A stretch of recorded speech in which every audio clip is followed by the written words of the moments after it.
मैत्रिणींनो, फार छोट्या-छोट्या गोष्टी असतात ज्या किचनमध्ये आपल्याला अगदी लक्षपूर्वक देऊन ज्या गोष्टींची काळजी घ्यावी लागते.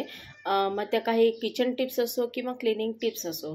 तर अशाच काहीच्या छोट्याशा अशा क्लिनिंग टिप्स, किचन टिप्स मी घेऊन आलेली आहे. आज पुन्हा एकदा तुमच्यासोबत शेअर करत आहे. चला तर जास्त वेळ न घेता सुरू करूया आपल्या आजच्या पहिल्या टिपला. जसं की आपण बऱ्याचदा काही पापड, भजी वगैरे तळतो, तर ते तळताना तुम्ही पाहिलं असेल तर तेल आपलं जळून जातं. तर अशा वेळेला काय करायचं आहे तुम्हाला, ते तेल जळू नये यासाठी जेव्हा आपण पॅनमध्ये किंवा कढईमध्ये तळण्यासाठी तेल टाकतो, तेव्हा त्यामध्ये आपल्याला चिमूटभर असं मीठ टाकायचं आहे, जेणेकरून आपलं हे तेल जळणार नाही. मीठ टाकल्यानंतर तुम्ही तुमचा जो काही पदार्थ आहे, पापड असेल किंवा भजी किंवा पुरी, ते तुम्ही तळल्यानंतर बघा तुमचं तेल बिलकुलही तुम्हाला जळलेलं दिसणार नाही.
आता याच फ्राईंग पॅनशी रिलेटेड आपण बघणार आहोत आपली पुढची टीप.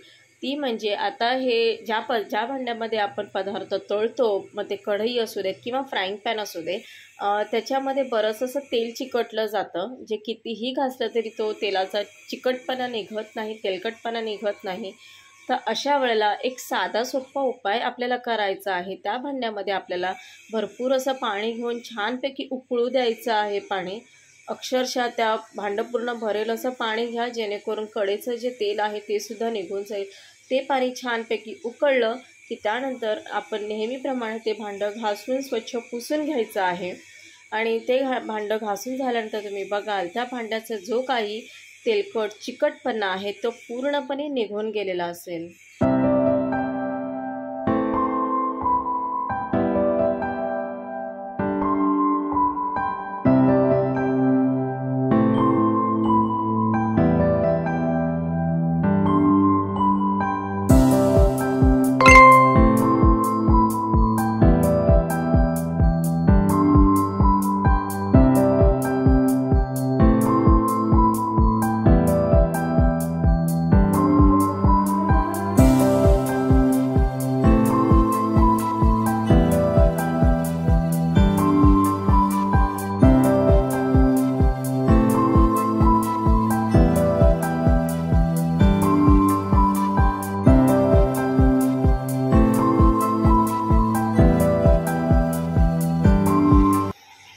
रोजच्या धकाधकीच्या जीवनामध्ये आपल्या आहाराकडेही लक्ष देणं फार गरजेचं असतं. जसं की इथे मी आता काही तुळशीची पानं घेतलेली आहेत. मी ऑलरेडी ही जी ट्रिक आहे ती केलेली आहे, त्यामुळे मी आता थोडीशीच तुळशीची पानं घेतलेली आहेत. तुम्ही जेव्हा ही टिप कराल तेव्हा थोडी जास्त प्रमाणात ही पानं घ्या. तुळशीची पानं स्वच्छ धुवून सुकवून घेतल्यानंतर तव्यावरती गरम अशी क्रिस्पी करून घ्यायची आहेत, अगदी त्याचा रंग बदलेपर्यंत, ती पानं कडक होईपर्यंत. जेणेकरून आता ही पानं मी प्लेटमध्ये काढून घेईन, तेव्हा ही हाताने अगदी ह्याचा बारीक असा चुरा होईल आणि तो चुरा हा जो तुळशीच्या पानांचा आपल्याला आपल्या चहा पावडरमध्ये मिक्स करून घ्यायचा आहे. बाकी तुम्हाला तुळशीच्या पानाचे गुणधर्म तर माहीत असतीलच, पण घशाची खवखव वगैरे बरी करण्यासाठी अत्यंत हा घरगुती आणि गुणकारी असा उपाय आहे.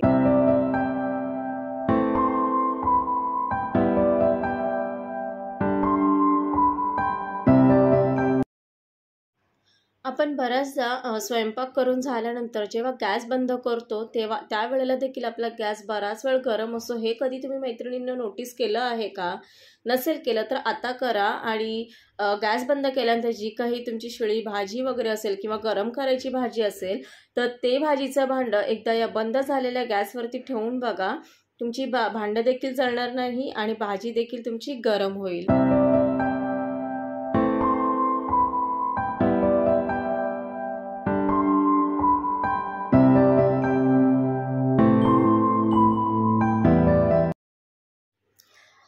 हल्ली प्रत्येकाच्या घरात कटिंग चॉपिंगसाठी अशा पद्धतीच्या वेगवेगळ्या अशा सुऱ्या वापरल्या जातात.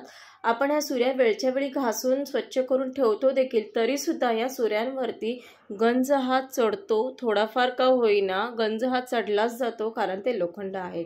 तर या ज्या सुऱ्या गंज चढण्यापासून वाचण्यासाठी काय करायचं आहे? सिंपल आहे. जेव्हा जेव्हा तुम्ही सुऱ्या धुवून स्वच्छ करून घ्याल, एका भांड्यात पाणी घेऊन ते मिठाचं पाणी घ्यायचं आहे, मीठ टाकायचं आहे त्याच्यामध्ये आणि मीठ व्यवस्थित विरघळल्यानंतर त्यामध्ये या ज्या सुऱ्या आहेत एक 10 ते 15 मिनिटांसाठी बुडवून ठेवायच्या आहेत आणि हे 10 ते 15 मिनिटं बुडवून झाल्यानंतर या सुऱ्या स्वच्छ अशा पुसून घेऊन त्याला जे काही आपलं तेल आहे घरामध्ये, जे आपलं कुकिंग ऑइल आहे, ते कुकिंग ऑइल या सुऱ्यांना व्यवस्थित लावून ठेवायचं आहे. याने काय होईल, तुम्ही ट्राय करून बघा, नक्की तुम्हाला फरक जाणवेल. याने तुमच्या सुरीवरती गंज चढणार नाही.